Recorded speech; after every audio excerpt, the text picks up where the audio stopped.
Carpel tunnel syndrome, जिसे हम CTS भी कहते हैं, नाम से पता चल रहा है कार्पल टनल मतलब कार्पल टनल में ही कोई ना कोई प्रॉब्लम होगी। मल्टीपल साइन एंड सिम्टम्स जब हमें मिलेंगे तो इस कंडीशन को हम कहते हैं carpal tunnel syndrome.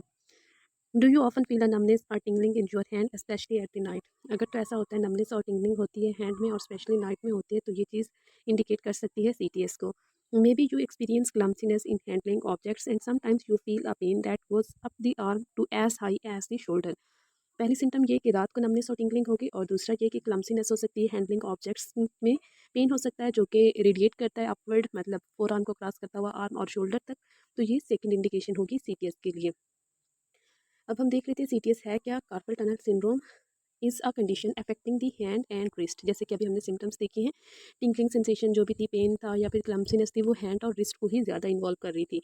Carpel tunnel syndrome involves swelling of the tendons located inside the tunnel space resulting in pressure on the median nerve. और कार्पल टनल में होता क्या है कि कार्पल टनल में स्वेलिंग हो जाती है टेंडन्स की, किन टेंडन्स की, जो टनल में लोकेटेड होते हैं, और वो फ्लेक्सर टेंडन्स होते हैं, क्योंकि एंटीरियर साइड पे ये रेटिनाकुलम प्रेजेंट है।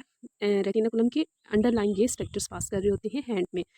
तो जब भी इन टेंडन्स की स्वेलिंग होगी, इन टेंडन की स्वेलिंग की वजह से इससे इन्हीं के साथ जो मीडियन नर्व पास हो रही होती है वो कॉम्प्रेस हो जाती है। मीडियन नर्व कॉम्प्रेस होने की वजह से ये साइन एंड सिम्टम्स हमें मिल रहे होते हैं, क्योंकि ये कलेक्शन ऑफ सिम्टम्स है कि इसमें स्वेलिंग हो रही है, कोई फ्लूइड की एक्यूमुलेशन भी हो सकती है, टेंडन से रिलेटेड भी सिम्टम्स हमें मिल सकते हैं, नर्व रिलेटेड मिल सकते हैं। तो इसी वजह से इसे सिंड्रोम कहा जाता है, क्योंकि इसमें कोई एक सिंगल स्ट्रक्चर इन्वॉल्व नहीं है।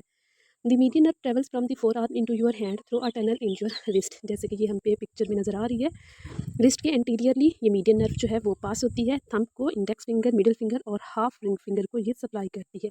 तो जब भी मीडियन नर्व की कॉम्प्रेशन होगी, हमें जो इसके सिम्टम्स मिलते हैं वो भी इन्हीं में मिलेंगे। ये जो ब्लूइश एरिया हमें नज़र आ रहा है, मतलब लेटरल 3.5 फिंगर्स में, ये उसकी वही एनाटॉमिकल डायग्राम हो गई। इंटीरियरली ये कार्पल टनल हो गया, ये जो येलो कलर की हमें नज़र आ रही है, ये मीडियन नर्व में इन्फ्लेमेशन हो रही है टेंडन की इन्फ्लेमेशन की वजह से, या फिर फ्लूइड एक्यूमुलेट होने की वजह से, या थर्ड रीज़न क्या हो सकती है, जो रेटिनाकुलम होता है उसकी टाइटनिंग की वजह से मीडियन नर्व कॉम्प्रेस हो सकती है। Pressure on the median nerve can result in sensation of numbness, tingling, pain and clumsiness of the hand. The combination of these symptoms is called carpal tunnel syndrome. ये सारे symptoms collectively carpal tunnel syndrome में आते हैं। How does carpal tunnel syndrome develop? अब इसका mechanism देख लेते हैं, ये कैसे डेवलप होते हैं। The tendons of the hands are wrapped with a lining that produce a slippery fluid. ये जो टेंडन्स हैं वो रैप हुए होते हैं और एक स्लिपरी फ्लूइड प्रोड्यूस करते हैं, जिसको हम साइनोवियम कहते हैं। और साइनोवियम का क्या फंक्शन होता है, lubricates the tendon. With repetitive movement of the hand the lubrication system में मैल फंक्शनिंग। जब हम हैंड की रेपिटेटिव मूवमेंट करते हैं, रिस्ट की रेपिटेटिव मूवमेंट करते हैं, तो ये जो नॉर्मल हमारा लुब्रिकेशन फंक्शन होता है ये कॉम्प्रोमाइज हो जाता है। इसकी मैल फंक्शनिंग की वजह से सीटीएस डेवलप होता है। This reduction in lubrication result in inflammation and swelling of the tendon area. Repeated episodes of the swelling cause thick tissue to form and prevents the tendon movement. How common a problem is CTS? इसका अब हम incidence prevalence देख लेते हैं। और dominant hand is usually affected first and produces the most severe pain. Of course क्योंकि repetitive movement की वजह से है, तो जो भी डोमिनेंट हैंड होगा, चाहे वो राइट है या लेफ्ट है, तो उसमें ये कंडीशन ज़्यादा डेवलप होती है। Women are 3 times more likely than the man to develop carpal tunnel syndrome, perhaps because the carpal tunnel itself may be smaller in the women than in the man. Female में ये ज़्यादा common है। Reason क्या होती है, क्योंकि ये tunnel females में स्मॉल होती है साइज में। Specially common in those performing assembly line work, manufacturing, sewing, finishing, cleaning and meat poultry and fish packing. ये उनमें ज़्यादा होती है, क्योंकि इन सब प्रोफेशंस में जो रिस्ट की मूवमेंट है, हैंड की मूवमेंट है, वो रेपिटेडली हो रही होती है। CTS is 3 times more common among the assemblers than among data entry personnel.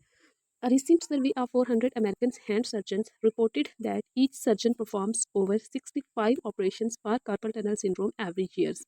अब ये एक रफ सा आइडिया है कि एनुअली 65 जो सर्जरीज होती है वो हर सर्जन परफॉर्म करता है एनुअली। ऊपर तो हमने प्रोफेशन रिलेटेड देखी थी, उनके ऑक्यूपेशन रिलेटेड देखी थी, किस किस में हो सकती है सीटीएस। अब नॉन ऑक्यूपेशन बाकी जो कंडीशंस इसमें आ जाती हैं, या इसके जो बाकी रिस्क फैक्टर्स आ सकते हैं ऑक्यूपेशन के अलावा, वो देख लेते हैं। आर्थराइटिस में भी कंडीशन डेवलप हो सकती है, डायबिटीज़ मेलाइटिस में, थायराइड ग्लैंड अगर इम्बैलेंस है, स्पेशली हाइपोथायराइडिज्म उसमें, गाउट में, ब्रोकन या फिर dislocated bones of the wrist अगर कोई फ्रैक्चर हुआ है, या फिर रिस्ट में कोई सिस्ट डेवलप हुई है। और कुछ केसेस ऐसे भी हो सकते हैं जिनमें हमें कोई काज मिलती ही नहीं है, इडियोपैथिक सीटीएस जिसे कहा जाता है। अच्छा, what causes it? There are 2 basic categories of the causes. Work related causes, पहले हमने नॉन वर्क रिलेटेड देख लिया था, नॉन ऑक्यूपेशनल देख ली थी काजेज। अब ऑक्यूपेशनल रिलेटेड काजेज है। ग्रैबिंग एंड टगिंग क्लॉथ जैसे कि टेलर और सिवर में होती है। Handling object on the conveyor belt जैसे कि असेंबली लाइन वर्कर्स में हो सकती है ये कंडीशन। हैंड वीडिंग गार्डनर में हो गई। यूजिंग स्प्रे गन पेंटर्स में। नेटिंग जो है वो होम मेकर्स में। टर्निंग नीज वो लॉक स्मिथ में हो सकती है। टाइपिंग क्लैरिकल वर्क कोई भी हो सकता है clerical worker. Using scanner at the checkout counter cashier जैसे है। स्क्रबिंग हो सकता है जेनिटर में। और स्ट्रिंग्ड इंस्ट्रूमेंट जैसे कि म्यूजिशियन है उनमें भी ये कंडीशन डेवलप हो सकती है। What are the symptoms of the carpal tunnel syndrome? Symptoms जैसे कि हमने पहले भी देखा था, टिंगलिंग हो गई थंब में, इंडेक्स फिंगर, मिडिल और हाफ रिंग फिंगर में। स्पेशली नाइट रात में ये ज़्यादा होती है, या फिर जब हम कोई भी एक्टिविटी करेंगे स्पेशली वही डोमिनेंट हैंड की, तो उसके बाद ये सिम्टम्स हमें डेवलप होंगी। और सेकेंड इसकी इंडिकेशन है कि जब भी ये सिम्टम्स डेवलप होंगे और हम हैंड को शेक करेंगे, हैंग करेंगे या फिर मसाज करेंगे तो ये सिम्टम्स थोड़े बहुत रिलीफ हो जाते हैं। Dropping objects inability to keep or count changes with the affected hand, क्योंकि इसमें उसकी जो ग्रिप है वो भी कॉम्प्रोमाइज हो रही होती है। हाउ इज़ इट डायग्नोस्ट करने के लिए पहले हम फिजिकल टेस्ट देख लेते हैं। इसके लिए दो ही जो मोस्ट कॉमन टेस्ट है, टेनल टेस्ट किया जाता है। टेनल टेस्ट में डायरेक्टली मीडियन नर्व पे टैप किया जाता है, उसको हिट किया जाता है और उसको इलेक्ट्रिक शॉक लाइक सेंसेशन जो है वो प्रोड्यूस होंगे। जैसे कि ये सेकंड पिक्चर जो है ये हमारे पास टेनल साइंस की है।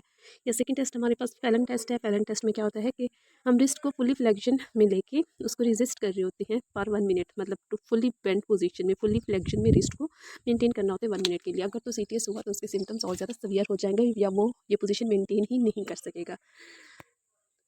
इसके अलावा ये तो फिजिकल हमारा हो गया डायग्नोसिस। फिजिकल के अलावा इलेक्ट्रोमायोग्राफी भी की जा सकती है जो कि गोल्ड स्टैंडर्ड है। इलेक्ट्रोड्स इसमें हम फोर आर्म पे प्लेस करते हैं। Mild electrical current is pass through the arm और हम मेजरमेंट करते हैं how fast and how well the median nerve respond indicate if there is damage to the nerve. जैसे कि ये हमें पोजिशन नज़र आ रही है इलेक्ट्रोड्स की। नेक्स्ट हम देख लेते हैं ट्रीटमेंट ऑप्शन। ट्रीटमेंट को डिवाइड किया गया है इसकी सिविरिटी की बेस पे। अगर तो माइल्ड केसेस हैं सिंपली हम सप्लिंट जो है वो रिकमेंड कर देते हैं। स्पेशली वो नाइट में यूज़ करता है to prevent the wrist from bending, relieve swelling through the rest. और सेकंड चीज़ हम जो माइल्ड केसेस में करवा रहे होते हैं मेडिकेशंस, क्योंकि पेशेंट को पेन भी होता है तो मेडिकेशंस में ओरल एंटी इन्फ्लेमेटरी ड्रग्स जो है वो दी जाती हैं। The swollen membranes are reduced, ताकि इन्फ्लेमेशन कम होने की वजह से वो जो स्वॉलन स्ट्रक्चर्स हैं उनकी स्वेलिंग भी कम हो जाए। Treatment for this where cases को देख लेते हैं। कार्टिकोस्टेराइन का इंजेक्शन लगाया जाता है कार्पल टनल में ही। Medication surrounds the swelling membranes and tendons, उसमें श्रिंकिंग हो जाती है। Effective when diagnosis is made early. और सेकंड चीज़ जो है स्वेयर केसेस में हम सर्जिकली ट्रीट करते हैं। सर्जिकली लोकल एनेस्थीसिया देकर हम ये प्रेशर जो है वो रिलीव कर रहे होते हैं और usually considered day surgery. Open carpal, अब सर्जिकल भी हमारे पास दो ऑप्शन आ जाते हैं, ओपन और जो सेकेंड हमारे पास होता है एंडोस्कोपी। पहले हम open carpel tunnel syndrome release देख लेते हैं। The surgeon makes 2 to 5 inches incision in the lower palm, जैसे कि ये हमें पिक्चर में नजर आ रहा है। लोअर पाम में 2 to 5 सेंटीमीटर का इंसिजन जो है वो पाम और रिस्ट एरिया में जो है वो देगा। और इसके बाद द कार्पल लिगामेंट जो है उनको ओपन किया जाता है। This frees the median nerve, the incision is closed with the stitches. A bulky bandage is applied to the wound with care taken to ensure that finger movement is not restricted. अब second जो हमारा surgical option होता है वो endoscopic है, carpal tunnel release. इसमें tiny half inch incision जो है वो पाम साइड पे एक दिया जाता है और मिनिएचर फाइबर जो ऑप्टिक होता है कैमरा उसको पास किया जाता है इस ओपनिंग के थ्रू। और इस कैमरे के थ्रू जो सर्जन है वो सारा कार्पल टनल को व्यू करेगा अंदर से कि कहाँ पे स्ट्रक्चर को रिलीज करना है। Another tiny incision is made. Surgical tools are passed in while looking at the monitor. These instruments are used to release the carpal ligaments and free the median nerve. After the camera and instruments are removed, a few stitches are necessary to close the incision. A bulky bandage is placed over the wounds. और इसके बाद surgery के बाद जो है tenderness हो सकती है, नमनेस हो सकती है, ये उसके कुछ कॉम्प्लिकेशंस हैं। पोस्ट सर्जिकल भी हो सकता है कि पेशेंट को हम एक्सरसाइजेस करवाएं और उसको मोस्टली हम सप्लिंट भी रिकमेंड कर रहे होते हैं। ये उसकी एक्सरसाइजेस होगी different range of motion exercises, wrist stretch है, टेंडन ग्लाइडिंग एक्सरसाइजेस है, wrist flexion exercises, wrist extension exercises and grip strengthening. ये वही सप्लिंट हो गया, ब्रेस हो गया, जो पोस्ट ऑपरेटिवली हम पेशेंट को सजेस्ट कर रहे होते हैं 4 to 6 वीक के लिए यूज़ करना होता है। ये सक्सेस रेट हो गया फर्स्ट सर्जरी अगर हो गई, क्योंकि इसमें रिकरेंस के भी चांसेस होते हैं, तो फर्स्ट सर्जरी के 50 to 60% हमें सक्सेस रेट मिल रहा होता है और सेकंड सर्जरी का 35 to 45%। और 85% लोगों में 6 month to 8 years में जो है दोबारा हो सकता है CTS।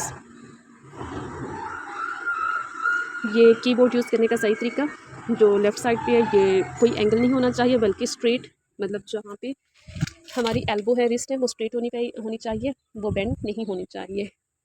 और इसी के पैरेलल जो राइट साइड पे है वो रॉन्ग मेथड है। जब हम कोई भी एंगुलेशन कर रहे होते हैं, रिस्ट पे डिफरेंट मूवमेंट कर रहे होते हैं, अल्ना डेविएशन है, रेडियल डेविएशन है, तो इससे भी सीटीएस डेवलप होने के चांसेस हो सकते हैं। या ये भी हो सकता है रिस्ट हमारी ओवर एक्सटेंशन में हो, फ्लेक्शन में हो, तो ये एबनॉर्मल और एक्सेसिव मूवमेंट्स जो हैं ये अवॉइड करनी होती हैं।